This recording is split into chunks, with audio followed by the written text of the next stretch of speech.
여러분, 안녕하세요.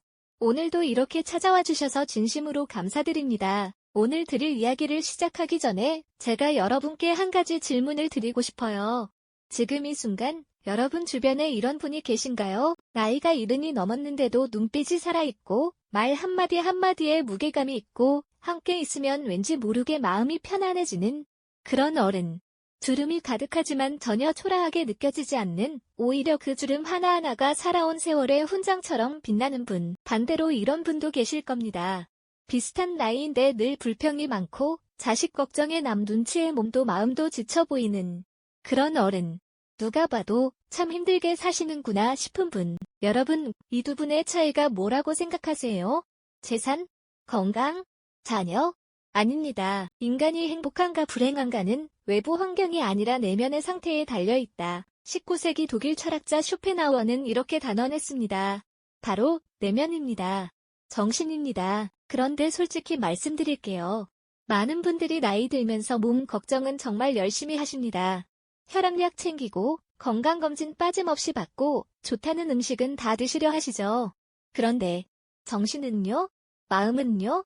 내 안의 세계는 제대로 챙기고 계신가요? 저는 오늘 이 이야기를 꼭 드리고 싶었습니다. 왜 어떤 노인은 나이 들수록 빛이 나고 어떤 노인은 나이 들수록 시들어갈까요? 그 답을 200년 전 철학자 쇼펜하우어가 이미 알고 있었습니다. 오늘 저와 함께 그 지혜의 문을 열어보시겠습니까? 자, 그럼 시작합니다. 1단계, 당신이 바로 그 사람입니다. 나는 지금 거울 앞에 섰습니다. 67살의 내 얼굴. 깊게 팬 주름들. 하얗게 샌 머리카락. 나 언제 이렇게 늙었지? 손자가 태어났을 때 그 벅찬 기쁨이 엊그제 같은데 벌써 그 녀석이 초등학교 2학년이 됐습니다. 시간은 내 허락도 없이 그냥 흘러갔어요. 나는 잘 늙어가고 있는 걸까요? 솔직히 모르겠습니다. 매일 아침 혈압약을 먹고 동네 공원을 한 바퀴 돌고 건강 유튜브를 챙겨봅니다. 그런데 뭔가 허전해요. 몸은 어떻게든 챙기는데 마음은 자꾸 무거워지는 느낌입니다. 자식들은 바빠서 연락이 뜸하고 친구들은 하나둘 몸이 아프다는 소식이 들려옵니다. 남편은, 아내는 예전 같지 않고 왜인지 내 삶이 조금씩 좁아지는 것 같아요. 이게 늙는다는 건가? 싶어서 가끔 무서워집니다. 혹시 여러분도 이런 느낌 드신 적 있으세요? 나 지금 잘 살고 있는 건가? 하는 그 불안. 바로 그 느낌. 그게 오늘 이야기의 출발점입니다. 2단계, 품위 있게 빛나게 늙고 싶다. 그러면서도 나는 원했습니다. 비록 늙더라도 품위 있게 늙고 싶었어요. 어릴 때 동네에 한 할머니가 계셨습니다. 80이 넘으셨는데도 허리를 꼿꼿이 세우시고 마을 어른들에게도 존경받으시던 분. 그분은 아프시면서도 불평 한마디가 없으셨어요. 오히려 자기보다 더 힘든 사람을 위해 기도해 주시고 늘 그래도 살아있으니 감사하다고 나는 그분처럼 늙고 싶었습니다. 몸이 조금 아프더라도 마음만큼은 단단하고 따뜻하게. 자식한테 짐이 되는 게 아니라 그냥 존재만으로도 위안이 되는 사람. 그런데 어떻게 하면 그렇게 될 수 있는 걸까요? 그게 그냥 타고나는 걸까요? 아니면 배울 수 있는 걸까요? 건강한 거지가 병든 왕보다 더 행복하다. 쇼펜하우어가 말하는 건강은 몸의 건강만이 아닙니다. 정신의 건강, 즉 내면의 평화가 핵심입니다. 3단계, 쇼펜하우어를 만나다. 어느 날 저는 도서관에서 오래된 철학책 한 권을 펼쳤습니다. 의지와 표상으로서의 세계. 쇼펜하우어. 1818년에 솔직히 처음엔 어려웠어요. 의지가 뭐야? 표상이 뭐야? 마침표. 웃음. 그런데 읽다 보니 이 양반 말 한마디 한마디가 심장을 때리는 겁니다. 쇼펜하우어는 어떤 사람이었냐고요? 1788년 독일에서 태어나 아버지를 일찍 여의고 어머니와의 관계는 평생 냉랭했으며 연애도 결혼도 제대로 된 사회적 성공도 없었습니다. 헤겔이라는 당대 최고의 철학자 강의 시간과 일부러 같은 시간에 강의를 열었다가 학생이 한 명도 안 와서 망신을 당하기도 했고 그야말로 실패의 연속처럼 보이는 인생. 그런데 말이죠. 그 쇼펜하우어가 나이가 들면서 진짜 빛나기 시작합니다. 60대, 70대가 되면서 그는 오히려 더 명랑해지고 더 유머러스해지고 더 많은 사람들에게 사랑받게 됩니다. 도대체 무슨 일이 있었던 걸까요? 4단계, 건강한 노년의 3가지 열쇠. 쇼펜하우어는 말했습니다. 인간이 가진 것에는 3가지가 있다고. 첫 번째, 자기 자신, 원요 아래. 건강, 체력, 아름다움, 기질, 도덕성, 지성. 이것들은 내면에서 나오는 것입니다. 두 번째, 소유물, 원유, 해부. 재산, 재물, 집. 이것들은 외부에서 오는 것입니다. 세 번째, 평판, 원유, 레프러젠트. 다른 사람들이 나를 어떻게 생각하느냐. 명예, 지위, 그러면서 그는 단호하게 말합니다. 이 세 가지 가운데 첫 번째가 단연코 가장 중요하다. 사람의 행복은 결국 그가 자기 안에 무엇을 갖고 있는가에 달려 어떻습니까? 이거 들으시니까 뭔가 뜨끔하지 않으세요? 우리는 평생 두 번째 소유물, 세 번째 평판을 위해 살아왔습니다. 더 많이 가지고 더 좋은 소리 들으려고. 그런데 쇼펜하우어는 첫 번째, 자기 자신이 제일 중요하다고 합니다. 열쇠 1. 내 안에 무엇이 있는가?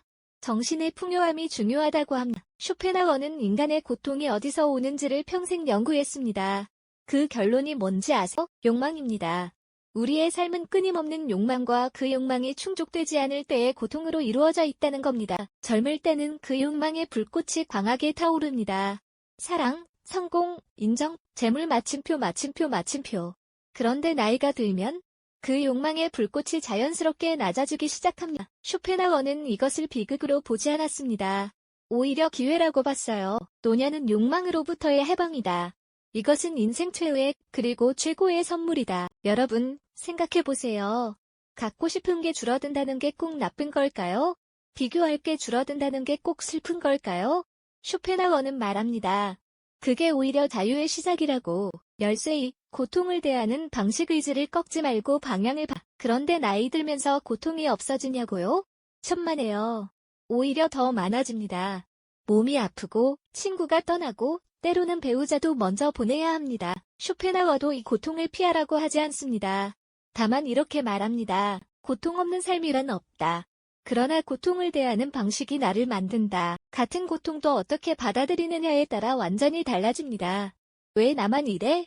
라고 받아들이면 고통이 2배가 됩니다. 이것도 살아있다는 증거야 라고 받아들이면 고통이 경험이 됩니다. 쇼펜하우어는 평생 고독하게 살면서도 그 고독을 적으로 여기지 않았습니다. 오히려 고독 속에서 사색하고 글 쓰고 음악 듣고 자연을 관찰했습니다. 고통의 방향을 바꾼 것이죠. 잠깐. 퀴즈 타임 물결표. 큐. 쇼펜하우어가 가장 중요하게 생각한 것은 1. 재산과 명예. 2. 내면의 자기 자신. 3. 사회적 지위. 4. 건강한 신체.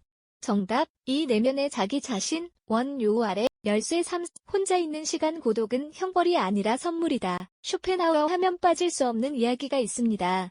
마침표 바로 고독입니다. 그는 이런 말을 했으나 자기 자신과 함께 있는 것을 두려워하는 사람은 정작 자기 안에 내용이 없는 사람이다. 이 말 어떠세요? 좀 찔리지 않으세요? 많은 분들이 혼자 있으면 불안해하십니다. TV를 켜놓고 라디오를 켜놓고 누군가에게 전화를 하고 마침표. 고독이 무서워. 그런데 쇼펜하우어는 말합니다. 마침표 고독이야말로 자기 자신을 만나는 가장 좋은 시간이라고. 내 안에 진짜 풍요로운 세계가 있다면 혼자 있어도 외롭지 않습니다. 그 풍요로운 세계를 만드는 것, 그게 건강하게 늙는 비결이라고 그는 말합니다. 5단계 정신의 자유가 건강한 노년의 비밀. 그렇게 쇼펜하우어의 이야기를 읽으면서 나는 어떤 깨달음이 왔습니다. 아, 그래서 그 할머니가 빛났던 거구나. 그분은 가진 게 많아서 행복했던 게 아니었습니다. 자식이 많아서도 건강해서도 아니었어요. 그분은 자기 자신 안에 풍요로운 세계가 있었던 겁니다. 기도하는 시간이 있었고 감사할 것들을 매일 찾았으며 다른 사람의 아픔에 귀 기울일 마음이 있었습니다. 남과 비교하지 않았고 잃어버린 것보다 남아있는 것을 봤으며 내일을 두려워하기보다 오늘을 살았습니다. 이게 바로 쇼펜하우어가 말하는 정신의 자유입니다. 인간의 가장 큰 실수는 행복이 외부에 있다고 생각하는 것이다. 이 말이 마음에 꽂혔습니다. 나는 평생 행복이 바깥에 있다고 생각했습니다. 더 좋은 집, 더 많은 돈, 자식이 잘 되는 것, 남들한테 인정받는 건 마침표. 그런데 쇼펜하우어는 말합니다. 그건 모두 내 밖에 있는 것들이고 내 밖에 있는 것들은 언제든 사라질 수 있다고. 진짜 행복, 흔들리지 않는 행복은 오직 내 안에서만 나온다고. 6단계 무엇을 내려놓아야 하는. 그런데 이 정신의 자유를 얻으려면 대가가 필요합니다. 쇼펜하우어는 솔직합니다. 공짜는 없다고. 내려놓아야 할 것들이 있습니다. 첫 번째로 내려놓을 것, 비교. 옆집 김 씨는 아들이 판사래. 우리 며느리는 왜 저 며느리만 못하지? 나는 왜 저 나이에 저것밖에 못됐나? 비교는 끝이 없습니다. 위를 보면 항상 나보다 나은 사람이 있고 아래를 보면 그것도 불안하고 마침표. 쇼펜하우어는 말합니다. 다른 사람의 삶에 대한 지식이 많을수록 우리 자신의 삶에 대한 만족은 줄어든다. 소셜미디어를 보면서 저 사람은 저렇게 잘 사는데 나는 이런 생각 드셨죠? 비교를 그만두면 그 에너지가 오롯이 내 삶으로 돌아옵니다. 두 번째로 내려놓을 것, 자식에 대한 집착, 건강에 대한 집착, 과거에 대한 집착. 특히 우리 어르신들이 힘드신 게 이렇게 해주길 기대했는데 왜 안 해줘? 이런 기대의 집착입니다. 기대는 모든 실망의 어머니다. 아이들은 아이들의 삶이 있고 배우자는 배우자의 삶이 있습니다. 내가 원하는 대로 되길 기대하는 순간 그 기대가 실망이 되고 원망이 됩니다.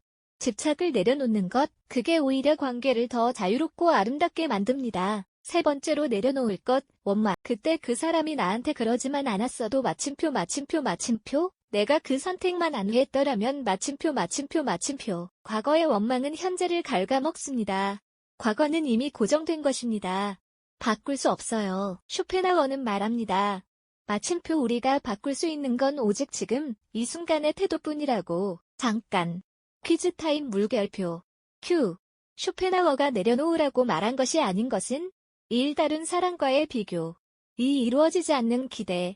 3. 과거에 대한 원망. 4. 내면의 사색 시간. 정답, 4. 내면의 사색 시간. 이것은 오히려 건장한 것입니다. 7단계 일상으로 돌아오다. 철학책을 덮고 나서 나는 일상으로 돌아왔습니다. 그런데 같은 일상이 조금 다르게 보이기 시작했어요. 아침에 눈을 뜹니다. 또 하루가 시작된 내가 아니라 오늘도 살아있구나, 감사하다. 밥을 먹습니다. 혼자 먹으니 쓸쓸하다가 아니라 이 밥을 먹일 수 있는 내 몸이 고맙다. 공원을 걷습니다. 다리가 아프다 대신 이렇게 걸을 수 있으니 얼마나 다행인가. 생각 하나 바뀌었을 뿐인데 하루가 달라지기 시작했습니다. 쇼펜하우어의 친구이자 제자였던 사람들의 기록에 따르면 그는 노년에 매일 아침 일어나면 산책을 하고 음악을 듣고 독서를 했습니다. 사치스러운 것 하나 없이, 그러나 아주 충만하게. 부자가 되는 비결은 더 많이 갖는 것이 아니라 적은 것으로 만족하는 법을 배우는 것이다. 귀환이란 거창한 게 아닙니다. 오늘 내 밥상 앞에서, 오늘 내 창문 밖을 보면서, 오늘 이 숨을 쉬면서 거기서 작은 감사를 찾는 것, 그것이 귀환입니다. 쇼펜하우어가 매일 실천한 것, 하루 2번, 1시간씩 산책하기.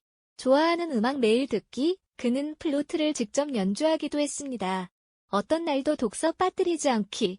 식사는 단순하게, 그러나 맛있게. 하루에 1번 이상 깊이 사색하기.